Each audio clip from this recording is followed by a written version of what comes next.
بسم الله الرحمن الرحيم. حب الخيل عن ذكر ربي من ذكر ربي فطفق مسحا يمسح أعراف الخيل وعراقبها الأصفاد الوساق. وقال مجاهد الصافنات سفن الفرس رفع إحدى رجليه حتى تكون على طرف الحافر. الجياد الصراع جسدا شيطانا رخاء طيبة حيث أصاب حيث شاء فمن أعطي بغیر حساب بغیر حرج. جی بسم اللہ الرحمن الرحیم. حضرت مجاہد فرماتے ہیں الصافنات کا مطلب، اچھا اس سے پہلے انی احببت حب الخیر، تو خیر سے مراد ہے خیل، یعنی جو سلیمان السلام نے کہا نا کہ مجھے خیر سے محبت، تو مراد اس سے گھوڑے. عن ذکر ربی من ذکر ربی، عن بمانا من کے ہے. فطفق مسحا بالسوق والاعناق، فطفق مسحا بالسوق والاعناق. یمسح اعراف الخیل، اعراف کہتے ہیں گھوڑے کے گردن پہ جو بال ہوتے ہیں. وعراقیبہا، پچھلی ٹانگوں کو کہتے ہیں، پچھلی ٹانگوں میں جو پنڈلی ہے نا اس کو عرقوب کہا جاتا ہے. الاصفاد وثاق یعنی زنجیروں میں، مقرنین فی الاصفاد ہے نا، کچھ جنات سلیمان علیہ السلام کے تابع ہوتے تھے، یعنی اصفاد میں زنجیروں میں قید ہوتے تھے. اچھا حضرت مجاہد فرماتے ہیں الصافنات، صافنات ان گھوڑوں کو کہا جاتا ہے صفن الفرس سے، رفع احدى رجلیہ حتی تکون علی طرف الحافر. گھوڑے میں جو بہت ہی اچھا گھوڑا ہوتا ہے نا وہ ہمیشہ 3 پاؤں پہ کھڑا ہوتا ہے، ایک پاؤں کو ہمیشہ وہ موڑ کے رکھتا ہے اور اس کا جو کھر ہے نا کنارہ اس کو بھی ہلکا سے زمین پہ ٹکاتا ہے. یہ اس کی علامت ہوتی ہے، بس یہ ابھی ایکشن میں کسی بھی وقت یہ کچھ بھی کر سکتا ہے. اور جو سست گھوڑے ہوتے ہیں وہ پورے 4 پاؤں پہ آرام سے کھڑے ہوتے ہیں، ٹھیک ہے نا. الجیاد تیز رفتار گھوڑا، سراع جسدن شیطانن، یہ مرجو تفسیر ہے. حضرت مجاہد سے منقول ہے کہ جسدن والقینا علی کرسیہ جسدن ثم اناب، ہے نا سلیمان علیہ السلام کے بارے میں کہ آپ کی گود میں ایک جسد ڈال دیا. تو جو راجح تفسیر ہے وہ تو یہ کہ آپ، جیسے کہ آگے حدیث آ رہی ہے کہ سلیمان علیہ السلام نے قسم اٹھائی تھی 60 بیویوں سے 90 تھی یا 100 تھی، ان سے ہم بستری کروں گا، اور جو اس سے گھڑ سوار پیدا ہوں گے اللہ کے راستے میں جہاد کرنے والے. تو کسی نے کہا آپ انشاءاللہ کہتے ہیں، سلیمان علیہ السلام نے انشاءاللہ نہیں کہا، تو اس پہ اللہ تعالیٰ نے آپ کو تنبیہ کی. تو پھر سلیمان علیہ السلام ہوا یہ کہ ایک آدھا بچہ پیدا ہوا، آدھا دھڑم، ایک بچہ پیدا ہوا وہ بھی معذور. تو اب یہ جو قرآن کی آیت ہے وہ القینا علی کرسیہ جسدن ثم اناب، تو جسد سے کیا وہی بچہ مراد ہے؟ تو اس پر کوئی واضح حدیث موجود نہیں ہے، لیکن قرائن سے لگتا ہے کہ شاید وہی بچہ مراد ہے اس سے، کیونکہ اسی بات سلیمان علیہ السلام کو احساس ہوا کہ مجھ سے غلطی ہوئی تھی، مجھے انشاءاللہ کہنا چاہیے تھا. اور بعض حضرات نے کہا کہ نہیں، اس واقعے وہ الگ واقعہ ہے، یہ الگ واقعہ ہے. تو شیطان تھا، جو اسرائیلی روایات ہیں کہ ایک حضرت سلیمان علیہ السلام کے سامنے لا کے ڈالا گیا. اس حضرت سلیمان نے اس سے پوچھا بھائی تو لوگوں کو گمراہ کیسے کرتا ہے؟ تو اس نے پھر اپنی رپورٹیں پیش کی. اسرائیلی روایات ہیں، ان کو پیش کرنے کی ضرورت نہیں ہے، ٹھیک ہے نا. تو بظاہر متبادر یہی ہوتا ہے کہ یہ جسد سے مراد وہ بچہ ہی ہے جو آدھے دھڑ کا تھا، جس پہ سلیمان علیہ السلام نے قسم اٹھائی تھی کہ 100 بیویوں کے قریب جاؤں گا، 100 شہ سوار پیدا ہوں گے، اللہ کے راستے میں جہاد کریں گے. یہ حدیث آگے آ رہی ہے، پھر وہاں اس کی مزید ڈیٹیل. اچھا فمنون، یہ سب آسان ہے، چلیں. حدیث نمبر 34-23. وبالسند المتصل منا إلى الإمام الحافظ الحجة أمير المؤمنين في الحديث أبي عبد الله محمد بن إسماعيل إبراهيم مغيرة بن بردزبة قال حدثنا محمد بن بشار قال حدثنا محمد بن جعفر قال حدثنا شعبة عن محمد بن زياد عن أبي هريرة رضي الله تعالى عنه عن النبي صلى الله عليه وسلم قال إن عفريتا من الجن تفلت البارحة ليقطع علي صلاتي فأمكنني الله منه فأخذته فأردت أن أربطه على سارية من سواري المسجد حتى تنظروا إليه كلكم فذكرت دعوة أخي سليمان رب اغفر لي وهب لي ملكا لا ينبغي لأحد من بعدي فرددته خاسئا عفريت متمرد من إنس أو جان مثل زبنیت جماعت زبانیہ.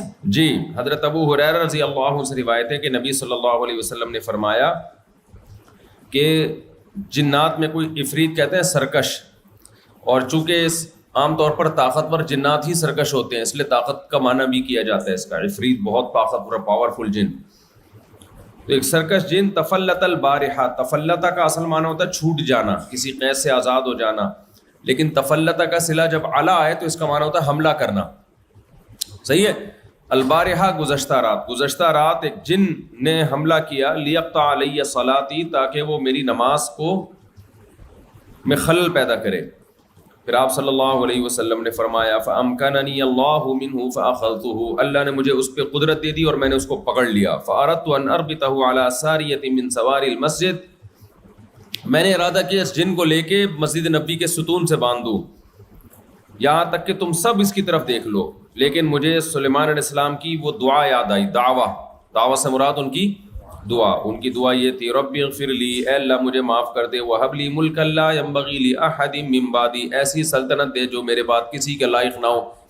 تو وہ سلطنت میں یہ بھی تھا کہ جنات میرے تابع ہوں. تو مجھے یاد آیا کہ یہ تو سلیمان کا خاصہ ہے کہ جنات کو تابع کر لینا، تو یہ فضیلت اللہ نے سلیمان کو دی، لہذا میں نے جنات کو چھوڑ دیا.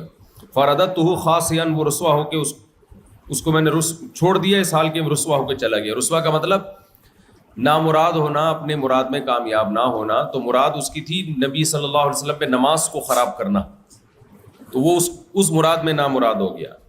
اب امام بخاری فرماتے ہیں عفریت کہتے ہیں متمرد من انس او جان، چاہے انسان ہو یا جن ہو، جو بھی سرکش ہوگا اس کو عفریت کہا جائے گا. اب مثل زبنیہ، اب یہ زبنیہ پر سوال پیدا ہوتا ہے کہ یہ تو عفریت کا وزن ہے، تو اس کو امام بخاری اصل میں عفریت کی جو مؤنث ہے نا اس کا بتا رہے ہیں کہ جیسے زبنیہ آتی ہے تو عفریہ بھی اسی طرح آتی ہے، عفریہ، ٹھیک ہے نا. اور جمع اس کی آتی ہے زبانیہ. تو زبن عربی میں دفاع کو کہتے ہیں، روکنے کو کہتے ہیں. تو زبانیہ وہ جماعت یا وہ شخص یا وہ فرد یا کوئی بھی فوج جو آپ کے لیے مددگار ہو، دشمن کے شر سے آپ کو روک لے. جہنم کے داروغہ کو بھی زبانیہ کہا گیا ہے نا، سندع الزبانیہ. اللہ کہتے ہیں کہ یہ اپنی فوج بلائے تو ہم بھی اپنے جہنم کے فرشتوں کو بلائیں گے. تو جو بھی طاقتور ہوتا ہے اس کو زبانیہ کہا جاتا ہے. چلو بھائی. حدیث نمبر 34-24. وبه قال حدثنا خالد بن مخلد قال حدثنا مغيرة بن عبد الرحمن عن أبي الزناد عن الأعرج عن أبي هريرة رضي الله تعالى عنه عن النبي صلى الله عليه وسلم قال سليمان بن داود لا توفن الليلة على 70 امرأة تحمل كل امرأة فارسا يجاهد في سبيل الله. فقال له صاحبه إن شاء الله، فلم يقل فلم تحمل شيئا إلا واحدا ساقدا أحد شقيه. فقال النبي صلى الله عليه وسلم لو قالها لجاهدوا في سبيل الله. جی حضرت ابو ہریرہ رضی اللہ عنہ سے روایت ہے کہ رسول اللہ صلی اللہ علیہ وسلم نے فرمایا کہ سلیمان علیہ السلام ابن داؤد نے قسم اٹھائی لأطوفن اللیلۃ علی 70 امرأۃ، قسم اٹھا کے کہا اللہ کی قسم آج میں اپنی 70 بیویوں کے پاس جاؤں گا. اب تصحیف ہوئی ہے راوی سے، 70 میں لکھا ایسے جاتا ہے جیسے 90، تو بعض نے 90 کہا ہے، بعض نے 70 کہا ہے. اس میں تطبیق دینے کی ہمیں ضرورت نہیں ہے. اور بعض میں 100 کہا ہے، 100. وہاں پر اشکال ہوگا کہ ایک روایت میں 100 ہے اور ایک میں 70 یا 90. 70-90 میں تو تطبیق آسان ہے، تصحیف ہے بھائی، نقطوں کا فرق پڑ گیا کیونکہ لکھا ہی کہ جیسا جاتا ہے. لیکن جہاں 100 ہے تو وہاں مختلف تعویلات کی گئی ہیں کہ ہو سکتا ہے 70 باندیاں ہوں، اور اچھا بعض میں 60 بھی ہے، 60، تو وہ بھی تصحیف ہو سکتی ہے. 60 جو ہے نا، کیونکہ 90 70 60 تقریباً ایک جیسے لکھے جاتے ہیں. جیسے میں نے بتایا نا وَيَضَعُ الْحَرْبَ، قادیانی حدیث پیش کرتے ہیں کہ حضرت عیسیٰ قرب قیامت میں آئیں گے وَيَضَعُ الْحَرْبَ، اور حربہ کو ختم کر دیں گے. تو حربہ تو نیزہ ہے، تو نیزے کی کنایا ہے جنگ سے. تو حضرت عیسیٰ تو جہاد ختم کریں گے. تو یہ تو مرزا غلام احمد قادیانی نے انگریز کے خلاف جہاد کا فتویٰ دیا تھا نا، تو کہتے ہیں یہ وہی عیسیٰ ہے. تو اس کا جواب یہ ہے کہ دیگر جتنی روایات ہیں اس میں وَيَضَعُ الْجِزْيَہ ہے، جزیہ، کہ جزیہ کو ختم کریں گے عیسیٰ علیہ السلام، یعنی اما الاسلام و اما السیف ہوگا. تو یہاں حربہ یہ تصحیف ہے، نقطہ چھوٹ گیا راوی سے. سمجھتے ہو کہ نہیں؟ کیونکہ عیسیٰ علیہ السلام کے بارے میں جتنی حدیثیں آتی ہیں وہ تو حضرت مہدی کے دور میں ہوں گے، جہاد ہی جہاد ہوگا وہاں پر. تو لیکن 100 اور 60 والی جو روایتیں ہیں ان میں تطبیق کیسے ہوگی؟ تو بعض نے کہا کہ بیویاں 70 یا 90 بیویاں تھیں اور 10 باندیاں تھیں. تو انہوں نے کہا جب جا ہی رہے ہیں 90 بیویوں کے پاس جائیں گے تو 10 باندیوں کو بھی نمٹا دو. تو اب اس میں یہ ہے لیکن حفظ کل ما لم یحفظہ الآخر. ابن حجر رحمہ اللہ تعالیٰ اس طرح کی حدیثوں میں تطبیق، حالانکہ دونوں سند کے لحاظ سے غایت درجے کی یعنی صحت پر ہیں، تو اس طرح دو صحیح حدیثوں میں ٹکراؤ ہوتا ہے بعض دفعہ. تو اس میں یہ ہوتا ہے کہ ابن حجر رحمہ اللہ کہتے ہیں کہ بھائی اس میں یہ ہے کہ ایک راوی کو شک ہوتا ہے کہ 70 کہا یا 100 کہا، دوسرے کو یقین ہے کہ 100 کہا. تو جس کو یقین ہے 100 اس نے تو 100 بیان کر دیا، جس کو یقین نہیں ہے اس نے کم سے کم عدد جو یقینی تھا وہ بیان کر دیا. ٹھیک ہے نا. باقی اس طرح کے ٹکراؤ حدیثوں میں کہ عدد بیان کرنے میں راوی سے غلطی ہوئی یا اس نے اہتمام نہیں کیا، یہ حدیثوں میں بہت ملے گا آپ کو. اس کی بیس پہ حدیث کبھی ضعیف نہیں ہوتی ہے، کیونکہ راوی کے ذہن میں اصل واقعہ ہوتا ہے. اب 60 بیویاں ہوں یا 70 ہوں یا 100 ہوں، ہیں تو بہت زیادہ نا، تو اس بیس پہ کبھی حدیث کو ضعیف نہیں قرار دیا جا سکتا. سمجھتے ہو کہ نہیں سمجھتے؟ کیونکہ راوی نے اصل واقعے کو مد نظر رکھا ہے، اس نے 60-70 کے لفظ کو زیادہ فوکس نہیں کیا. ورنہ 60 اور 70 بھی معجزہ ہے اور 100 بھی کیا ہے؟ ابے وہ بھی معجزہ ہے یا نہیں ہے؟ کیا ہو گیا بھائی؟ تو وہ بھی ایک معجزہ ہے. تو باقی یہ کہ اس حدیث پہ مولانا مودودی نے اشکال کیا ہے کہ اس کو رد کیا اس حدیث کو، حالانکہ سند کے لحاظ سے بہت اعلیٰ درجے کی معیار پر ہے. تو مولانا مودودی نے اس حدیث کو رد کیا ہے. انہوں نے کہا کہ یہ عقلاً ممکن نہیں ہے کہ حضرت سلیمان یا کوئی بھی شخص ایک رات میں 60 بیویوں کے پاس بھی جائے. ٹائم اتنا ہے ہی نہیں. یعنی اگر آپ ان کے اس اپنی زوجہ سے فزیکل ریلیشن کے ٹائم کو اگر آپ ڈیوائڈ کریں تو کتنا ٹائم لگے گا اس میں؟ یہ ممکن ہی نہیں ہے. لہذا انہوں نے پھر یہ جو محدثین کا اصول ہے نا کہ بعض دفعہ حدیث یعنی حدیث کا مضمون ایسا ہوتا ہے کہ اس مضمون سے لگتا ہے کہ یہ پاسبل ہی نہیں ہے، تو اس کی بیس پہ بھی حدیث ضعیف ہوتی ہے. تو یہ اصول کی بیس پر مولانا مودودی نے اس حدیث کا انکار کیا، لیکن یہ بالکل غلط ہے. محدثین نے جو اصول بیان کیے ہیں نا، یہ اصول تو فی نفسی درست ہے کہ بعض دفعہ حدیث کا مضمون ایسا ہوتا ہے کہ اس مضمون سے لگتا ہے کہ یہ حدیث راوی نے گڑھی ہے، لیکن اس میں بہت ساری شرطیں ہیں. راوی یہ کام عام شخص کا نہیں ہے، یہ بڑے بڑے محدثین کا کام ہے، اور محدثین نے اس بیس پہ جن حدیثوں کو ضعیف قرار دینا تھا ضعیف قرار دے دیا ہے. یعنی معلول ہوتی ہے نا حدیث، علت، خفیہ علت.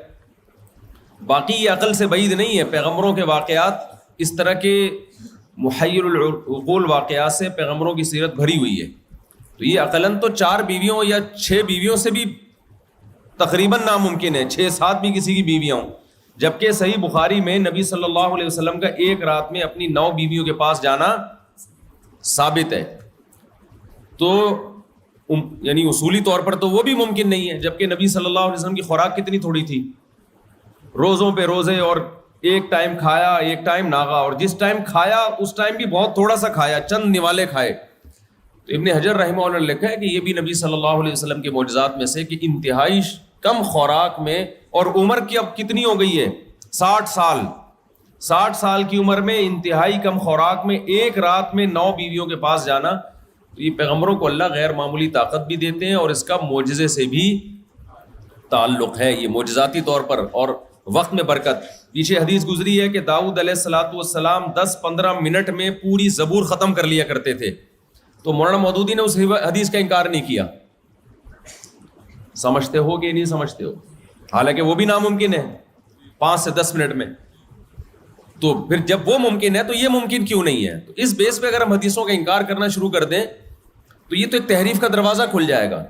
تو اسی وجہ سے حضرت مفتی تقی عثمانی صاحب نے بہت زبردست بات لکھی ہے، اور یہ صرف انہوں نے نہیں لکھی، انہوں نے تو نقل کی ہے، بہت سارے بڑے بڑے لوگوں نے لکھی ہے کہ اصول حدیث بھی وضع ہو چکے ہیں. ان اصول حدیث کی بیس پہ جس حدیث کو صحیح قرار دینا تھا ضعیف قرار دینا تھا، محدثین اس کام سے بھی فارغ ہو چکے ہیں. کوئی نیا نہیں آئے گا جو کہے گا کہ یہ صحیح ہے یہ ضعیف ہے یہ فلانا، یہ جو کام ہونا تھا وہ ہو چکا ہے. اب آپ کو اس سے ہٹنے کی اجازت نہیں ہے، ورنہ ایک اچھا خاصا تحریف کا دروازہ کھل جائے گا. غامدی صاحب یہی کرتے ہیں کہ جب ان کو کوئی چیز سمجھ میں نہیں آ رہی ہوتی تو اس میں کچھ نہ کچھ نکال کے، انہوں نے بھی بخاری کی حدیث کا انکار کر دیا نا کہ وہ جو حضرت عائشہ کی 9 سال میں شادی ہوئی ہے. تو ایک ایسی روایات جو بالکل بھی سند کے لحاظ سے اس پائے کی نہیں ہے، کو بالکل گھما پھرا کے اس کو 16-17 سال کر دیا حضرت عائشہ کی عمر کو. حالانکہ یہ نہیں دیکھا کہ انگریز کو, غیر مسلم کو تو 16 سال کی عمر پہ بھی اشکال ہوگا کہ بھئی نبی کی عمر 50 سال ہے, حضرت عائشہ کی عمر 16 سال ہے, تو اشکال تو وہاں بھی ہوتا ہے کہ نہیں ہوتا. تو ان باتوں کی بیس پہ حدیثوں کا انکار ممکن نہیں. سلیمان علیہ السلام کے تو سارے واقعات ہی محیر العقول ہیں نا, کس کس کا انکار کریں گے آپ؟ چیونٹیاں باتیں کر رہی ہیں, ہدہد آ کے رپورٹیں پیش کر رہا ہے, اور عفریت من الجن جو ہے وہ کہہ رہا ہے کہ آپ کے مجلس برخاست ہونے سے پہلے ملکہ سبا کا تخت اٹھا کے لے آؤں گا, اور یہ کہہ رہا ہے اور اچانک تخت کوئی اور صاحب بزرگ لے آئے. قال الذی عنده علم من الکتاب, جن کو اللہ نے زبور کا علم دیا تھا, انہوں نے کہا یہ بہت ٹائم لگا رہا ہے بھائی آپ کے مجلس برخاست ہونے سے پہلے, وہ اتنے دور سے اتنا بڑا تخت میں آپ کے پلک جھپکنے سے پہلے لاؤں گا, یہ کہا اور تخت حاضر. تو آپ قرآن کی آیتوں کا, سلیمان علیہ السلام کی تو ساری سیرت اس سے معجزوں سے بھری ہوئی ہے, تو کس کس چیز کا آپ انکار کریں گے؟ سمجھتے ہو؟ اچھا بھائی, تو دوسری بات یہ ہے کہ اس حدیث میں ایک اہم بات یہ بھی پتہ چلتی ہے کہ پیغمبر جو اتنی بیویاں رکھتے ہیں اور ان کے پاس جاتے ہیں, ان کا بنیادی مقصد اولاد کی افزائش ہے, نسل بڑھانا ہے. آج نکاح کا مقصد نسل رہا ہی نہیں ہے, بلکہ شادی کرتے ہی نسل روکنے کی باتیں شروع کر دیتے ہیں. یہ بالکل شریعت کے مزاج کے احکام کے خلاف ہے شریعت. سلیمان علیہ السلام 100 بیویوں کے پاس کیوں جا رہے ہیں؟ کہ 100 گھڑ سوار پیدا ہوں گے اس سے. تو اس سے پتہ چلتا ہے کہ نکاح میں نیت کرنی چاہیے جہاد کی, اور یہ کہ ہماری نسل بڑھے گی اور اللہ کے راستے کے شہ سوار پیدا ہوں گے. بہت بڑی نیت ہے. چلو بھائی, قال شعیب, ہاں پھر ہوا کیا کہ سلیمان علیہ السلام نے کہا کہ انشاءاللہ نہیں کہا. کسی نے یاد بھی دلایا, بھائی انشاءاللہ کہتے ہیں, سلیمان علیہ السلام بھول گئے. اب اتنی بڑی بات کی کہ 100 کے پاس جاؤں گا اور 100 گھڑ سوار پیدا ہوں گے, تو یہ تو اللہ کی مرضی کے بغیر ہو سکتا ہے کیا؟ نہیں ہو سکتا. نتیجہ کیا نکلا؟ کسی ایک کو بھی حمل نہیں ہوا, صرف ایک کو حمل ٹھہرا, اور وہ بھی آدھا بچہ, معذور بچہ پیدا ہوا. آدھا دھڑ تھا آدھا نہیں تھا, وہ لا کے آپ کی گود میں ڈال دیا. پھر آپ کو احساس ہوا یہ میں نے بہت بڑا دعویٰ کر لیا ہے. تو اس سے بھی پتہ چلتا ہے بھائی اللہ کو بڑے بڑے دعوے بالکل بھی پسند نہیں ہیں. آپ اللہ کی مشیت کے ساتھ معلق کرتے ہیں, بھائی اللہ چاہے گا تو ایسا ہوگا, اللہ نہیں چاہے گا تو آپ کی 4 شادیاں نہیں ہو سکتی. چلو. قال شعیب وابن ابی الزناد 90 وهو اصح. کیونکہ آج بہت سے طلبہ باتیں کر رہے ہیں, 4 کریں گے انشاءاللہ بول دیا کرو. بہت سو کی ڈیزائننگ ایسی ہے, ایک بھی ملنا ان کے لیے مشکل ہے. ڈیزائننگ ان کو ریپیئرنگ کروانی پڑے گی, بلکہ ریپیئرنگ سے نہیں, کھول کے دوبارہ جوڑنا پڑے گا ان کو. چلو بھائی آگے, چلو بھائی حدیث نمبر 34-25. وبه قال حدثنا عمر بن حفص قال اخبرنا ابي قال حدثنا الاعمش قال اخبرنا ابراهيم یہ سے باتوں کی آواز آ رہی ہے, آپ پڑھتے رہو گے. عن ابي ذر رضي الله تعالى عنه قال قلت يا رسول الله اي مسجد وزع اولا قال المسجد الحرام قلت ثم اي قال المسجد الاقصى قلت كم كان بينهما قال 40. سب سے پہلی مسجد حرام, اس کے بعد مسجد اقصی, اور دونوں کے درمیان 40 سال کا وقفہ ہے.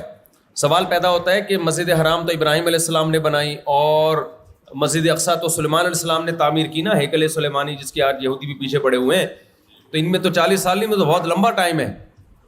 اس کا جواب یہ ہے کہ جیسے مسجد حرام کی بنیاد بعض روایات سے بدل جاتا ہے آدم علیہ السلام نے رکھی ہے, پھر دوبارہ سے تعمیر ابراہیم علیہ السلام نے, اس کے آثار ختم ہو گئے تھے, تو ایسے ہی مسجد اقصی کی بڑی تعمیر سلیمان علیہ السلام نے کرائی ہے, لیکن بنیاد سلیمان علیہ السلام نے رکھی ہے, یہ کسی مسترد روایت سے ثابت نہیں ہے. تو سلیمان علیہ السلام نے تو کیونکہ آپ کے پاس وسائل بہت تھے تو بہت بڑے پیمانے پہ تعمیر کرائی اس کی, تو اس لیے ان کی طرف نسبت ہے. چلے بھائی. ثم حيثما أدركتك الصلاة فصلي والأرض لك مسجد. حديث نمبر 34-26. وبه قال حدثنا أبو اليمان قال أخبرنا شعيب قال أخبرنا أبو الزناد عن عبد الرحمن حدثه أنه سمع أبا هريرة رضي الله تعالى عنه أنه سمع رسول الله صلى الله عليه وسلم يقول مثلي ومثل الناس كمثل رجل يستوقد نارا فجعل الفراش وهذه الدواب تقع في النار. یہ فراش ہونا چاہیے, فراش کیوں ہے؟ فراش ہونا چاہیے. عبد الرحمن کہتے ہیں کہ حضرت ابو ہریرہ نے فرمایا کہ نبی صلی اللہ علیہ وسلم نے فرمایا میری اور لوگوں کی مثال اس شخص کی طرح ہے جس نے آگ جلائی. اب پتنگے کسی شخص کی طرح ہے جس نے آگ جلائی, اب پتنگے اس آگ میں گر رہے ہیں, اور یعنی نبی صلی اللہ علیہ وسلم اس کو روک رہے ہیں, یعنی لوگ بھی جہنم کی آگ میں جل رہے ہیں اور میں ان کو روکنے کی کوشش کر رہا ہوں. اب اس حدیث کا ترجمۃ الباب سے کوئی مناسبت نہیں ہے, لیکن امام بخاری نے اس کو اس لیے ذکر کیا کہ اس حدیث کا جو اگلا حصہ ہے نا اس کو مستقل ذکر کیا، تو اگلا حصہ اس کا ترجمۃ الباب سے مناسبت ہے، تو اس اگلے کو نقل کرنے کے لیے راوی سے جو پورے الفاظ مروی ہیں اس پورے کو نقل کر دیا. چلیں حدیث نمبر 34-27.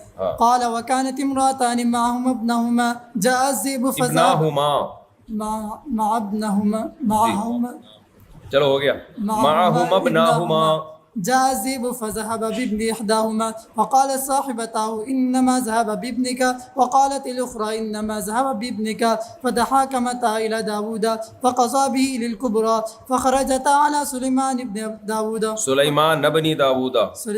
بن داود فأخبرتاه فقال أتوني بالسكين أشقه بينهما فقالت الصغرى لا تفعل يرحمك الله هو ابنها فقضى به للصغرى. قال أبو هريرة والله إن سمعت بالسكين إلا يومئذ وما كنا نقول إلا المدية. ہاں حدیث میں ہے نبی صلی اللہ علیہ وسلم، یہ اب اس میں امام بخاری نے واضح نہیں بتایا کہ یہ جو آگے واقعہ بیان کیا جا رہا ہے یہ حضرت ابو ہریرہ ہے یا حضرت ہریرہ خود بیان کر رہے ہیں یا نبی صلی اللہ علیہ وسلم. تو دوسری روایات میں امام بخاری نے اس کی تصحیح کی ہے کہ مرفوعاً نقل کیا ابو ہریرہ رضی اللہ عنہ نے، اور آگے پھر آخر میں یہ بھی ہے کہ حضرت ابو ہریرہ کہتے ہیں میں نے نبی سے یہ سکین کا لفظ پہلی دفعہ سنا. تو اس سے صاف پتہ چلتا ہے کہ یہ واقعہ نبی نے بیان کیا. وہ کیا کہ دو عورتیں تھیں، دونوں کے دو بیٹے تھے، بھیڑیا آیا اور ایک کے بچے کو اٹھا کے لے گیا. اب دوسری جو خاتون تھی نا اس کو وہ بچہ لیس ہو گئی، اس نے کہا میرا بچہ تو گیا. اب بچے بہت چھوٹے معصوم دودھ پیتے بچے تھے، تو اس نے فوراً دعویٰ کر دیا دوسرے بچے پہ اور اس کو اٹھا لیا کہ یہ میرا بچہ ہے. اچھا، اور کہنے لگی انما ذهب بابنک، بھیڑیا تیرا بچہ لے کر گیا، میرا تو یہ ہے. وقالت الاخرى انما ذهب بابنک، دوسری نے کہا نہیں نہیں بھائی بھیڑیا تیرا بچہ ہے. دونوں ایک جیسے ہوں گے نا، دودھ پیتے بچے تو بہت معصوم سے چھوٹے سے ہوتے ہیں، ظاہر ہے بھیڑیا بہت چھوٹے بچے کو لے کر گیا ہوگا نا. یہ آخر میں دینا بھائی، ابھی سبق پڑھنے دو یار. اچھا ٹھیک ہے. الفراش تو وہ سورہ کل فراش المبثوث. اچھا کمال ہے یار، القاری اب بچپن سے پڑھتے آ رہے ہیں. اور اچھا فراش تو بستر کو بولتے ہیں، کل فراش المبثوث ہے، میں سمجھ رہا ہوں کل فراش المبثوث ہے. اچھا خیر، تو وہ ایک لیڈیز جو تھی دونوں میں سے، اس نے کہا یہ والا بچہ، کیونکہ بچے دودھ پیتے بالکل ایک جیسے ہوتے ہیں نا، تو اس نے فوراً دعویٰ کر دیا یہ میرا بچہ ہے. جھوٹ بولا اس نے. تو اس نے کہا نہیں بھیڑیا تیرے بچے کو لے کر گیا، میرے بچے کو نہیں لے گیا. جو اوریجنل ماں تھی اس نے یہ بولا. اب کیا ہوا، فتحاکما الی داؤد، دونوں داؤد علیہ السلام کے پاس گئے. فقضا بہ للکبریٰ، جو بڑی عورت تھی نا اس کے لیے داؤد علیہ السلام نے فیصلہ کر دیا کہ تمہارا ہی ہے. اب جو بڑی کے لیے فیصلہ کیا، وجہ کیا ہے ہمیں وجہ معلوم نہیں، لیکن بظاہر یہ ہے کہ جس کے ہاتھ میں قبضہ ہوتا ہے نا تو وہ مالک سمجھا جاتا ہے، جو اس کے خلاف دعویٰ کرے وہ مدعی سمجھا جاتا ہے. تو چونکہ وہ بڑی ہوشیار تھی، اس نے فوراً وہ بچہ گود میں لے کے داؤد علیہ السلام کے پاس پہنچ گئی کہ یہ میرا بچہ ہے. تو داؤد علیہ السلام نے ظاہر پہ فیصلہ کیا بھائی ٹھیک ہے، تم اس کے ہاتھ میں، تمہارے پاس کیا دلیل ہے؟ وہ کیا دلیل دیتی بیچاری، جو سچی مچی کی ماں تھی اس کے پاس کوئی دلیل نہیں تھی. پھر یہ کیا ہوا، فخرجتا علی سلیمان اپنی داود فاخبرتہ، یہ دونوں پھر سلیمان علیہ السلام کے پاس آئے اور ان دونوں کو خبر دی. فقال اتونی بالسکین، سلیمان علیہ السلام نے فرمایا کہ لاؤ چھری لے کر آؤ. اشقہ بینہما، دو ٹکڑے کروں گا، آدھا بچہ تمہارا آدھا تمہارا. تو فوراً جو ہے نا وہ چیخ اٹھی، جو چھوٹی عورت تھی وہ چیخ اٹھی، لا تفعل یرحمک اللہ، اللہ آپ پہ رحم کرے، یہ کام ہرگز نہ کریں. فقضا بہ للصغریٰ، آپ نے اٹھا کے وہ چھوٹی کو پکڑا دی. کہ پہلے جو چیخ نکلی وہ کس کی نکلی؟ اس سے سلیمان السلام کو اندازہ ہوا اصل ماں یہ ہے، اس کے جو جذبات ہیں وہ والی کے بن نہیں رہے. اس پہ ایک سوال پیدا ہوتا ہے کہ جب داؤد علیہ السلام نے فیصلہ کر دیا تھا تو اس فیصلے کو کالعدم قرار کیوں دیا گیا؟ بہت سارے جواب دیے گئے. راجح بات یہ معلوم ہوتی ہے کہ وہ جو کبرا ہے نا وہ راضی ہوگی اس پہ. بعض دفعہ قاضی فیصلہ کر دیتا ہے تو آپ اس فیصلے کو مان نہیں رہے ہوتے، آپ اپنے خصم سے کہتے ہو بھائی یہ مجھے سمجھ میں نہیں آ رہا، اور آپ اس سے لڑ رہے ہوتے، کیونکہ جو صغرا تھی وہ اتنے آرام سے تھوڑی چھوڑ دے گی اپنا بچہ. تو اس نے پھر کیا ہوا کہ دوبارہ جھگڑا کیا ہوگا، تو اس نے دوبارہ خصم بنانے کے لیے راضی ہو گئی ہوگی کہ چلو بھائی ہم داؤد کے بیٹے سلیمان ہیں ان سے فیصلہ کروا لیتے ہیں. تو جب خصم راضی ہو تو پھر فیصلہ کروانا جائز ہے. وہ خود راضی ہے کہ چلو جی ایک اور دفعہ فیصلہ کروا لیتے ہیں. تو بظاہر ایسا لگتا ہے کہ جو کبرا تھی نا وہ اس پہ راضی ہو گئی تھی کہ ہم فیصلہ دوبارہ کروا لیتے ہیں. اس کا خیال تھا پھر میرے حق میں فیصلہ ہوگا کیونکہ بچہ کس کے ہاتھ میں ہے؟ بچہ میرے ہاتھ میں. سلیمان علیہ السلام نے کے پاس جب کیس آیا تو انہوں نے سوچا کہ بھئی یہ جو ہے نا ظاہر ہے جو ظالم ہوگی وہ تو اچانک بچہ اٹھا کے لے جائے گی نا, تو اس لیے ان کے جذبات کا اندازہ لگاؤ کس کے جذبات زیادہ ہوتے ہیں. تو انہوں نے کہا 2 حصے میں ٹکڑے کر دیتا ہوں. تو فوراً جو چھوٹی تھی نا وہ چیخ اٹھی, اس نے کہا نہیں انہیں کو دے دو بچہ, مجھے نہیں چاہیے بچہ. وہ ڈر گئی, حالانکہ وہ کون سا 2 ٹکڑے کرنا تھا سلیمان علیہ السلام نے. تو سلیمان علیہ السلام کو اندازہ ہوا کہ یہ چھوٹی جو ہے نا یہ ماں ہے, یہ ایک دم چیخ اٹھی ہے, تو اس کو پکڑا دیا. چلو بھائی, بعض دفعہ قاضی کے لیے قرائن کی بنیاد پہ فیصلہ کرنا بھی جائز ہے. قاضی جو ہے نا دلیل نہیں ہوتی, قرائن کی بیس پہ بھی فیصلہ کرتا ہے. لیکن یہ اس قاضی کے بارے میں تو مجتہد ہو. جب فقی مذاہب بن گئے نا اور قانون کا پابند بنا دیا گیا تو پھر خلفاء جو خلافت مسلمانوں کی رہی ہیں ان میں پھر ججز کو پابند بنایا جاتا تھا, قاضیوں کو, کہ آپ اپنی رائے پہ فیصلہ نہیں کر سکتے آپ اس اصول کے. کیوں؟ وجہ اس کی ہے کہ پھر ججوں کو اختیار دے دیا جائے تو وہ پھر لوگوں کا حق بھی دبائیں گے نا. تو ایسی کنڈیشن میں پھر جج کو اجازت نہیں ہے کہ وہ قرائن کی بنیاد پہ فیصلہ کرے. سمجھتے ہو؟ پھر وہ حکومتی قانون کا پابند ہے. جیسے کہ آج کل بھی ایسے ہی ہے, جج کو پتہ بھی ہو نا کہ یہ ٹھیک ہے یہ غلط ہے, جج فیصلہ نہیں کر سکتا, جج ظاہر کو ہی دیکھے گا. یہ قانون اس لیے بنایا جاتا ہے کہ ججز کی رائے پہ چھوڑ دیا جائے تو ججز پہ کون سا اعتماد ہے, وہ تو پھر ظلم بھی کر سکتے ہیں نا لوگوں پہ. چلو بھائی, باب قول اللہ. ہاں, حضرت ابو ہریرہ فرماتے ہیں کہ اللہ کی قسم میں نے نبی کی زبان مبارک سے سکین کا لفظ سنا تو مجھے پتا چلا چاقو کو سکین بھی کہتے ہیں, ورنہ ہم مدینہ میں مدیہ کا لفظ استعمال کرتے تھے. سمجھتے ہو؟ سکین کو سکین اس لیے کہتے ہیں وہ سکون کا ذریعہ ہے. جانور کو جب اس سے ذبح کیا جاتا ہے تو جانور قیامت تک کے لیے سکون میں آ جاتا ہے. چلو بھائی, باب قول اللہ عز وجل وَلَقَدْ آتَيْنَا لُقْمَانَ الْحِكْمَةَ. بھائی سبق سے متعلق سوال ہوگا تو جواب دوں گا, ورنہ نہیں. ہاں, یہ دائیں بائیں سوال نہ پوچھا کرو, یہ فلانے کی ڈمکانے کی.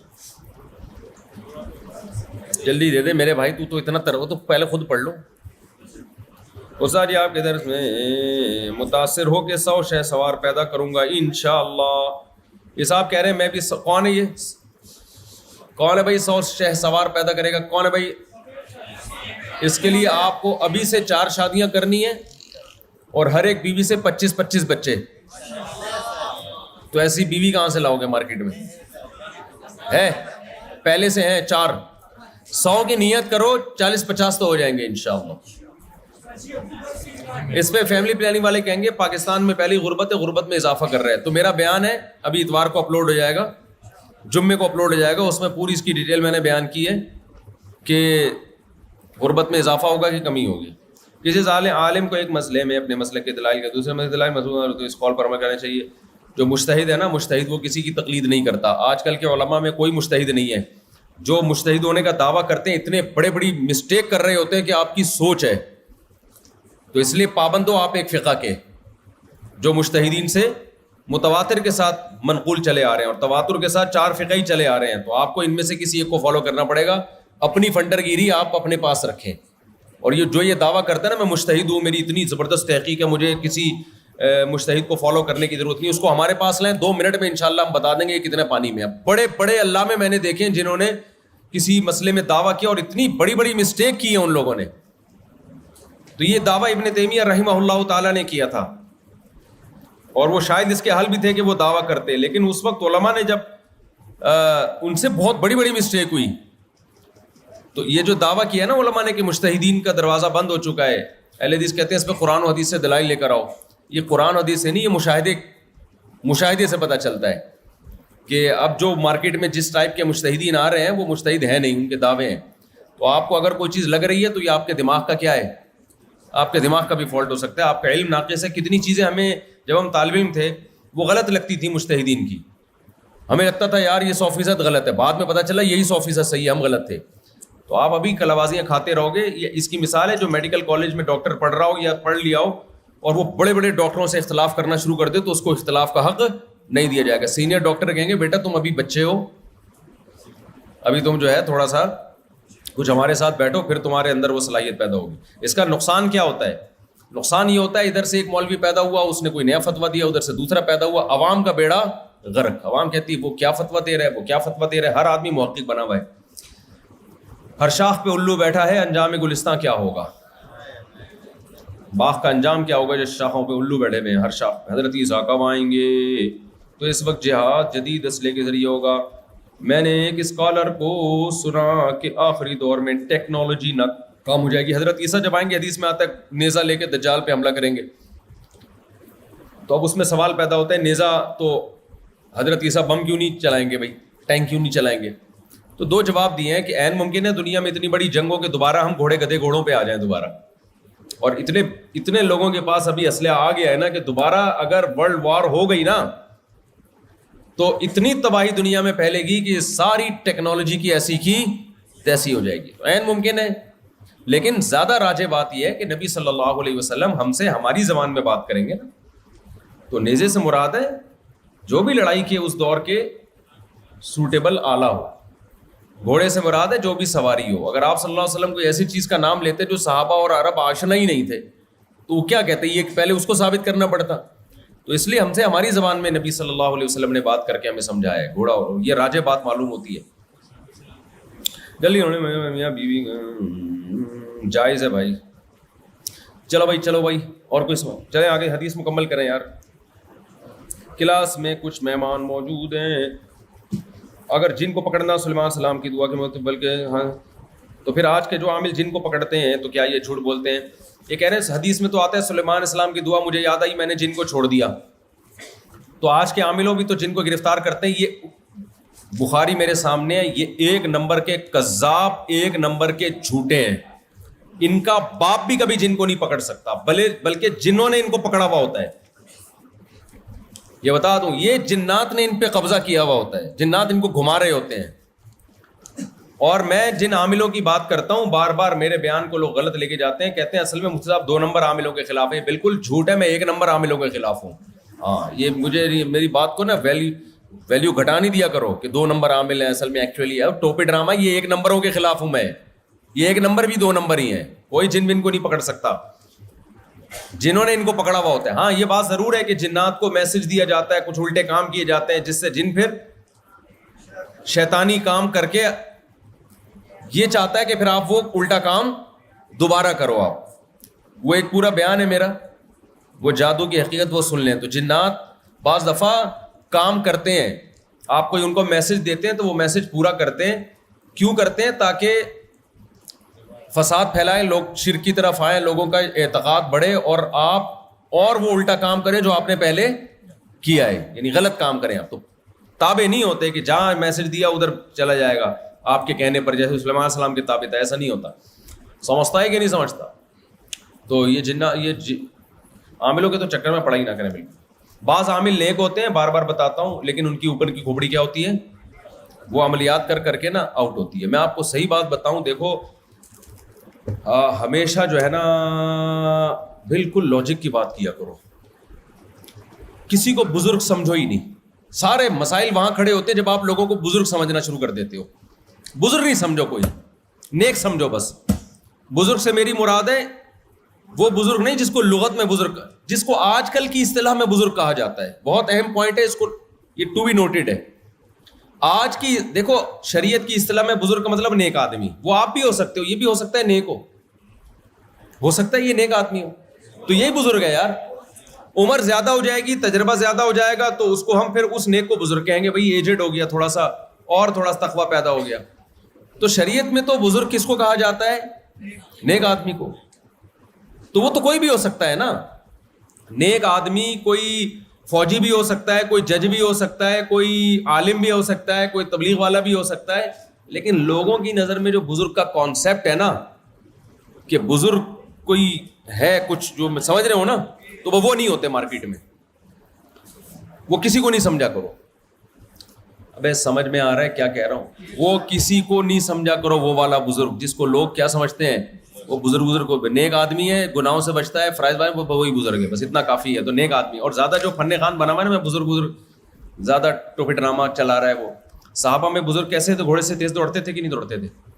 سلمہ ابن اکوا بزرگ تھے نا، گھوڑے سے تیز دوڑتے تھے نہیں کہ دوڑتے تھے؟ آج بزرگ اس کو سمجھا جاتا ہے جس دلہن کی طرح چلتا ہو. وہ پہلے زمانے کی دلہن جو بیچاری رخصتی کے وقت ہوتی تھی نا، تو بزرگ نہیں ہوتا, بس نیک آدمی ہمیں چاہیے, کوئی نیک ہو تو وہی ہمارا بزرگ ہے, سمجھتے ہو. چلو پھر میں نے بتایا عوام کی اصطلاح میں جس کو بزرگ کہا جاتا ہے وہ کسی کو سمجھو ہی نہیں,